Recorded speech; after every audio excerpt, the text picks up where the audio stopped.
qaar ka mid ah youtuberada Soomaalida ayaa waxaa la weydiiyay su'aashani. waa muuqaalkii kugu lacagta badnaa inta aad YouTube isticmaalaysay. Waxaana weydiiyay youtuberka loo yaqaano Huso Bro.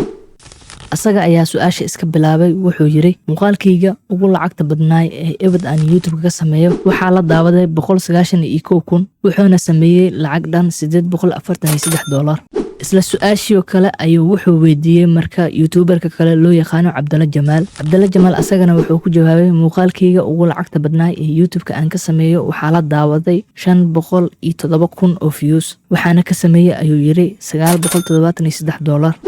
isla su'aashii kale ayaa waxaa la weydiiyay youtuberka Mo Fami ama dadweynaha sidaad u taqaanid asagana wuxuu ku jawaabay muuqaalkayga ugu lacag sameynta badnaay waxaa la daawaday 504,000 oo jeer wuxuuna ka sameeyay $128.